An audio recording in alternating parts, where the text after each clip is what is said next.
네, 오늘 시편 71편은 다윗이 이제 노년에 우리가 이제 읽으면 알 수 있겠죠. 어릴 때 모태에서부터 나는 하나님을 의지했습니다. 그리고 하나님께서는 모태에서부터 나를 선택하시고 모태에서부터 은혜를 베푸셨다는 것입니다. 그리고 내가 어릴 때부터 하나님을 온 마음을 다해서 의지하며 살았습니다. 이렇게 이제 먼저 고백을 합니다. 그렇습니다. 다윗은 그 어릴 때부터 하나님을 신실하게 의지했고 하나님께서 그를 기름 부으시고 모든 은혜의 길로 언제나 이끌어 주셨습니다. 근데 이제 나이가 이제 노년에 이르렀죠. 노년에 이르러서 늙을 때 나를 버리지 마시며 내 힘이 쇠했을 때 나를 떠나지 마소서, 이렇게 기도하고 있습니다. 그러니까 여러분, 다윗은요, 참 신기한 것은 날이 갈수록 은혜가 더해졌어요. 다윗은 이 날이 갈수록 은혜가 줄어드는 사람들이 있어요. 세월이 갈수록 은혜가 점점 없어져 가는 사람들이 있습니다. 그러나 다윗은 그렇지 않습니다. 오늘 이 성경을 읽으면 알 수 있듯이 다윗은 세월이 갈수록 계속해서 하나님의 은혜가 더 커져서 그가 왕이 되었을 뿐 아니라 또 성전을 짓도록 하나님의 은혜를 베푸셨을 뿐 아니라 그뿐 아니라 이제 영원한 왕이 그 자손에게 나타날 것이다. 이렇게 마지막에는 그런 은혜까지 베풀어 주셔서 다윗이 마지막에 노년에 고백한 것이 뭐냐면, 하나님, 내가 무엇이 간데 여기에 이르게 하셨습니까? 내가 무엇이 간데 정말 여기까지 이르도록 하나님의 은혜를 베푸셨습니까?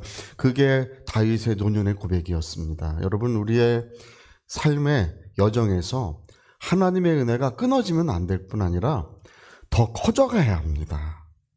그것이 오늘 이 시편 71편이 우리에게 알려주고 있는 것입니다. 다윗은 노년에도 참으로 하나님의 은혜가 있기를, 정말 하나님께서 여전히 함께 하시고 큰 사랑을 베푸시기를 계속해서 기도했다는 것을 알 수 있습니다. 여러분, 우리 모든 것들은요, 하나님께 달려 있습니다. 여러분, 바람이 왜 불어옵니까? 비가 왜 내려옵니까? 그 모든 바람과 비 가운데 하나님이 계시는 것입니다. 꽃이 피어납니다. 그 꽃이 피어나는데 하나님이 계시는 것입니다. 햇빛이 내려쬐입니다. 햇빛이 내려쬐는 곳에 하나님이 계시는 것입니다.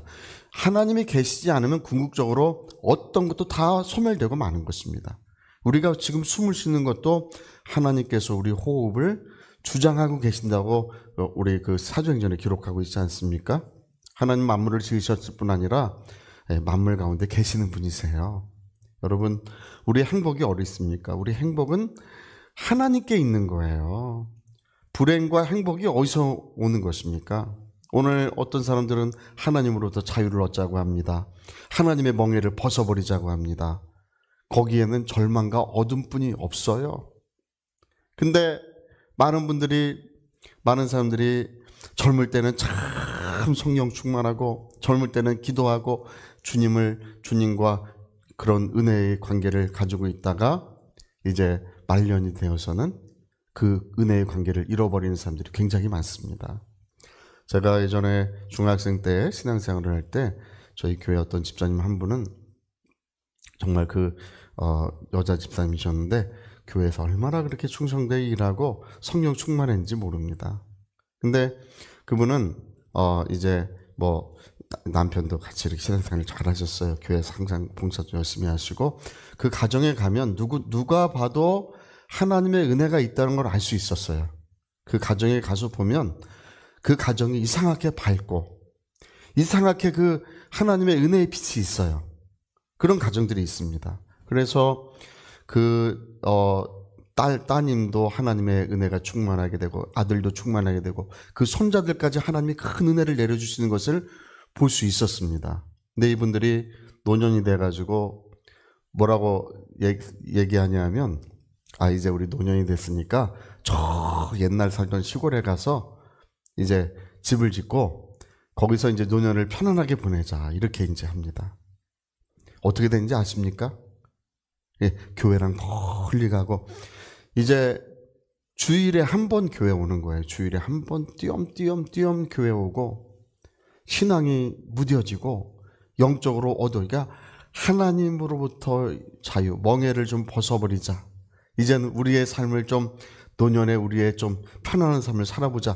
그게 편안한 삶을 준 게 아니고 그 노년에 하나님의 은혜가 얼마나 소멸됐는지 모릅니다.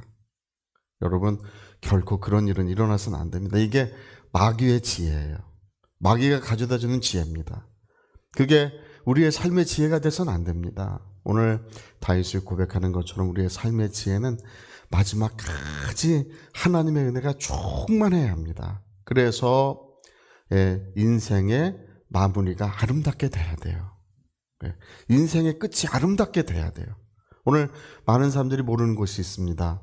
여러분, 젊을 때 은혜보다 노년의 은혜가 100배 중요한 것입니다. 할렐루야. 젊을 때 은혜보다 노년의 은혜는 그 가치와 그 값을 우리가 더 설명할 수가 없을 만큼 더 보배롭고 더 크고 더 아름다운 것입니다. 그래서 여러분, 이제 우리 하나님께서 여전히 나의 힘이 되시고 여전히 나의 능력이 되시는데 인생의 말년, 인생의 끝에서 그 하나님의 큰 영광이 나타나시고 함께 하시기를 꼭 기도하셔야 될 줄로 믿습니다. 저는 제가 두 가지 부류를 봐요. 제가 예전에 교회를 개척했을 때 그분은 총교회를 개척했을 때 지하 예배당을 처음 얻었었어요. 제가 26살 때인 것 같아요. 26살 때 이제 교회를 개척하려고 이제 예배당을 얻는데, 이제 지하 예배당이 있어가지고 이제 그거를 얻었는데, 그 목사님이 여자 목사님이셨어요. 그때는 이제 60세이셨는데, 65세면 그때는 은퇴였어요. 97년도였습니다. 97년도에. 근데 목사님이 뭐라고 저한테, 그 여자 목사님 뭐라고 저한테 항상 말씀하시면, 이제 일어나 빛을 발할 때래요. 저는 그 말이 얼마나 은혜를 받았는지 몰라요.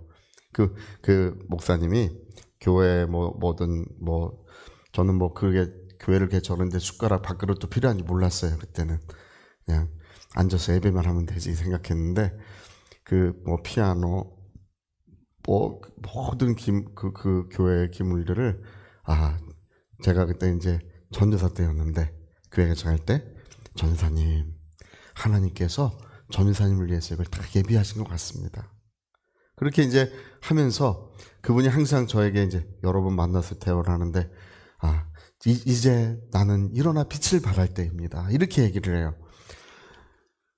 할렐루야. 여러분, 실제로 그러셔야 됩니다.